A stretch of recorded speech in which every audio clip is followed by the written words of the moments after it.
صلاح الدین ایوبی نور الدین زنگی پہلے ہم سے ممبر بنوا گئے سی، انہیں کہا میں دنیا تو چلا جاواں نا تے ممبر جدو بیت المقدس فتح ہوئے تے پہلا جمعہ اے رکھ کے خطبہ پڑھنا ہے۔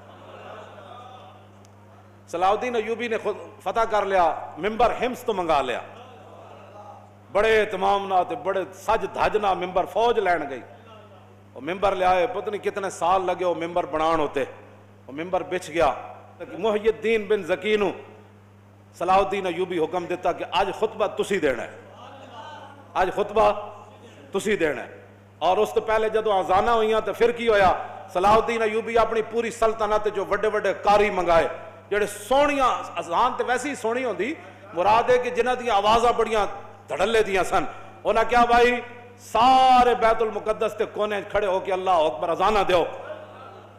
صلاح الدین بھی بیٹھا، پوری فوج بھی بیٹھی، جرنیل بھی بیٹھے، پوری بیوروکریسی بھی بیٹھی، لبرل ایک بھی کوئی نہیں سی۔ ہم لبرل ہیں، میں کہا اسلام میں لبرل کا تعلق ہی کوئی نہیں ہے، جنہیں کلمہ پڑھ لیا اس کی مثال تو حضور نے فرمایا اس اونٹ کی طرح ہے جس کی نکیل اس کے مالک کے ہاتھ میں ہے۔ تو کیڑے پاسوں آیا، جس اٹھ دی نکیل نکلی ہوئے انہوں تو لوگ ڈنڈے مار مار کے سیدھا کر دے، کیوں جی اٹھ ہوئی ہونا جڑا نکیل مالک دے ہاتھ چوے تے مالک جن چاہے اٹھن پھردا رہے، اٹھ دی مرضی کوئی نہیں رہ جاندی۔ حضور نے فرمایا مومن کی مثال اس اونٹ کی طرح ہے جس کی نکیل، انہاں کی کرنا ہے جنہ دی نکیل کفر دے ہاتھ چوے تے یہود و نصارہ دے ہاتھ چوے، انہاں کی کرنا ہے بات وہ کرے گا جس کی نکیل اللہ رسول کے ہاتھ میں ہے، کیوں جی۔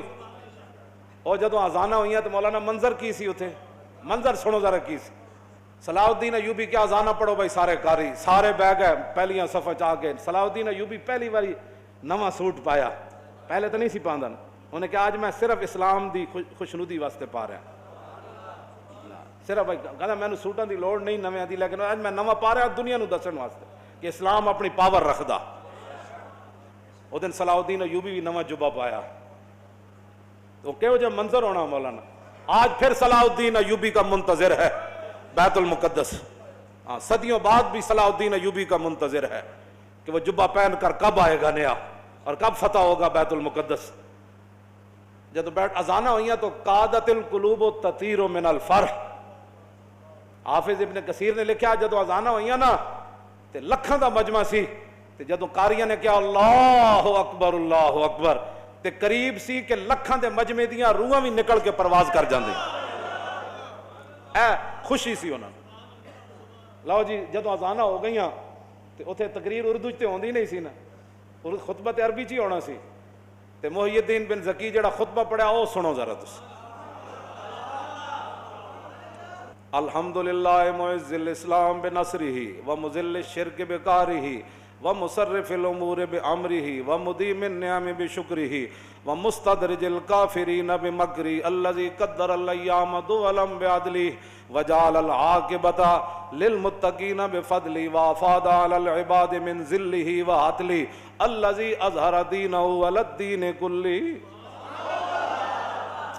القاہر فوق عبادہ فلا یمانہ والظاہر علی خلیقتہ فلا ینازع والآمر بما یشاء فلا یراجع والحاکم بما یرید فلا یدافع احمدہ باظفارہ واظہارہ واعزازہ لاولیائہ ونصرت انصارہ ومطہر بیت المقدس من ادناس الشرک واودارہ۔ آج اللہ نے اپنی خفیہ تدبیروں کے ذریعے وَمُسْتَدْرِجِ الْكَافِرِينَ بِمَكْرِ، فرمایا آج کافروں کے جتنے بھی مکر و فریب تھے اللہ نے اپنی خفیہ تدبیروں کے ذریعے ان کو ناکام بنا کر مسلمانوں کے ہاتھ میں بیت المقدس دے دیا ہے۔ احمدو باظفاری و اظہاری و اعزازی لاولیائی و نصرت انصاری و مطہر بیت المقدس من ادناس الشرک و۔ آج میں بھی نور صلاح الدین بھی پوری فوج بھی اللہ کی تعریف کرتی ہے، یا اللہ تو نے ہماری مدد کی اور مدد کا اظہار بھی کیا، تو نے آج اپنے بندوں کی مدد کی اور آج بیت المقدس کو تو نے شرک کے گندگی سے آج تو نے ہمیں پاک کرنے کا جو ہے وہ طاقت عطا فرمائی، کیوں جی۔ آگے حمد من استشار الحمد باطن سری و ظاہر اجہاری واشہد ان لا الہ الا اللہ وحدہ لا شریک لہ لہ الاحد الصمد لم یلد ولم یولد ولم یکن لہ کفوا احد شہادت من تطہر بالتوحید قلبہ وارضى بہ ربا. فرمایا اللہ کی حمد وہی بیان کر سکتا ہے جو اللہ کی شانیں ظاہری طور پہ جانتا ہو اور دل سے بھی اللہ کو مانتا ہو. تو فرمایا میں گواہی دیتا ہوں یہ کر دیں واشہد ان سیدنا و نبینا و حبیبنا و مولانا محمدن عبدہ و رسولہ رافع الشک و داخل الشرک و رافض الافک. فرمایا میں گواہی دیتا ہوں کہ حضور اللہ کے رسول ہیں اور اس کے بندے ہیں جنہوں نے شک کو اپنی امت کے دلوں سے قیامت تک ختم کر دیا. کیوں جی وداخل الشرک، حضور آ گئے، حضور نے شرک کو پیس کے رکھ دیا، حضور کی شان بیان کی. ورافض الافک، اور حضور نے تمام جھوٹوں کو ختم کر دیا. الذی یسری بہ من المسجد الحرام الی ھذا المسجد الاقصی. فرمایا وہ ہمارا رب ہے جس نے اپنے حبیب کو بیت الحرام سے لے کر بیت المقدس تک معراج والی رات سیر کرائی. وعرج به منه الى السماوات العلى الى سدرة المنتهى عندها جنة المأوى اذ يغشى السدرة ما يغشى ما زاغ البصر وما طغى. پھر حضور یہاں سے پھر لامکان تک گئے.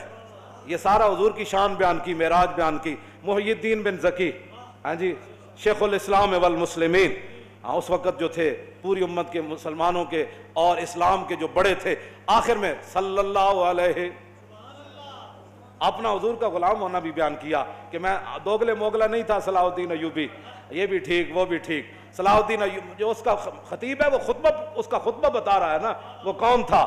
صلی اللہ علیہ وعلی خلیفتہ ابی بکر الصدیق السابق الی الایمان وعلی امیر المومنین عمر بن الخطاب اول من رفع عن ھذا البیت شعار الصلبان. پھر امیر المومنین ابو بکر صدیق جڑے سب تو پہلے ایمان لے آئے، پھر عمر بن خطاب جنہوں نے سب سے پہلے یہاں سے صلیب کو نکالا. بیت المقدس صدیق حضرت عمر کے زمانے میں فتح ہوا نا. والا امیر المومنین عمر بن الخطاب اول من رفع عن ھذا البیت شعار الصلبان، جنہوں نے صلیبیوں کا نشان اور ان کی جڑ پہلے یہاں سے کاٹنے والے وہ فاروق اعظم تھے. والا امیر المومنین عثمان بن عفان ذی النورین جامع القرآن. والا امیر المومنین علی بن ابی طالب مزلزل الشرک و مکسر الاسنام. اور امیر المومنین علی بن ابی طالب پر بھی حضور کی توسل سے ان پر اللہ کی رحمت نازل ہوں، ابو بکر پر بھی، عمر پر بھی، عثمان پر بھی، علی پر بھی. کون علی؟ مزلزل الشرک و مکسر الاسنام، جنہ پوری دنیا شرک نو ہلا کے رکھ دیتا، و مکسر الاسنام، اور جنہ بت ریزہ ریزہ کر دیتے. والا آلہ و اصحابہ والتابعین لہم بإحسان. لو جی آپ کی دلوں کو، روح کو تازہ کرنے کے لیے اور اپنے آپ کی روح کو، اپنے ایمان کو تازہ کرنے کے لیے یہ خطبہ سارا میں نے آپ کے سامنے پڑھ دیا. ترجمے کا ٹائم تو نہیں ہے، لیکن ترجمہ آپ کو ویسے ہی سمجھ آ گیا ہوگا کہ ہر لفظ پر، کیوں جی جتے جڑے شیر بیٹھے سن انہوں ویسے بھی بندے نو مجلس تو پتہ لگ جاتا پہ گل ہو کی رہی ہے. باویں بندہ ترجمہ نہ بھی آندا ہوئے نا تے پتہ لگ جاتا بھئی اگلے دے منہ وچ اے تے نور چمک رہا. کیوں جی حضرت سائیں توکل شاہ بالوی سن نا، کمبی ولی سن، طالب علم حفظ دا مدرسہ. آپ جدو طالب علم حفظ کرتے سن تے آپ مصلی انہاں دے قریب جا بچھاندے سن. استاد جدو پڑھاندے سن تے طالب علم جدو یاد کرتے سن نا، سائیں صاحب فرماندے سن واہ بھائی واہ حافظہ تو قرآن پڑھا ہے تے نور چھلا مار رہا. سمجھ آئے؟ نور چھلا مار رہا. تے گل تے اپنی اپنی نا جناب. قرآن پڑھ کے بھی جنہوں نور نہ نظر آئے، حدیث پڑھ کے بھی جنہوں حضور دی سیرت تے صورت پڑھ کے بھی چج نہ آئے، وہ تو پھر ذرہ عشق نبی از حق طلب، سوز صدیق و علی از حق طلب. پھر ساڑھے گاٹے کوئی نہ لگے مولانا کیسی باتیں کرتے ہیں. اقبال کہندا جے عشق رسول کوئی نہیں ہے نا تے بہ کے تے لبرلزم دیاں گلاں نہ کیتا کر، تے گل بک بک اسلام دے خلاف نہ کیتا کر. چلیا ذرہ عشق نبی از حق طلب، جے عشق رسول کوئی نہیں ہے تو پھر رب کو منگ یا اللہ تو صحابہ نو ایڈا بڑا عشق دیتا سانو بھی کوئی ذرہ دے دے. کیوں جی؟ لیکن سوز انہاں دا نہ منگی جنہ یورپ کو متاثر ہوئے، انہاں دا سوز نہ منگی، ذرہ منگ کے سوز صدیق و علی از حق طلب. منگی ذرہ عشق رسول دا لیکن کبھی یا اللہ سوز صدیق تے علی والا دے میں بس سوز اوہی منگو اسی ذرہ بھی نہیں پچا سکتے کیوں جناب لیکن منگنا ضرور ہے با خدا در پردہ گویم بات گویم آشکار یا رسول اللہ پنہا تو پیدا ہے من اقبال کہتا ہے یا رسول اللہ اللہ سے تو پردے میں بات کرتا ہوں آپ سے آمنے سامنے بات کرتا ہوں مسلمان آ فقیرے رات میں رات دا شعر پڑھ رہا اقبال روندے اقبال کہتا مسلمان آ فقیرے کج کلاہے رمیدہ سینہ او سوزے آہے دلش نالت چرا نالت ندانت نگاہ یا رسول اللہ نگاہ یا رسول حضور نگاہ فرماؤ مقبوضہ کشمیر دے مسلمانوں ہوتے اپنا کرم فرماؤ اپنی طرفوں کو انہاں دا مددگار پیدا فرماؤ پاکستان نو ہمت تے طاقت دیو کہ مقبوضہ کشمیر دی روندیاں بچیاں تے بل بلاندے بچے تے ذبح ہوندے جواناں دی یا رسول اللہ اے مدد فرمان انہاں کو سب کچھ دتا اللہ دا ہے انہاں نو ہمت دیو انہاں نو حوصلہ دیو انہاں دو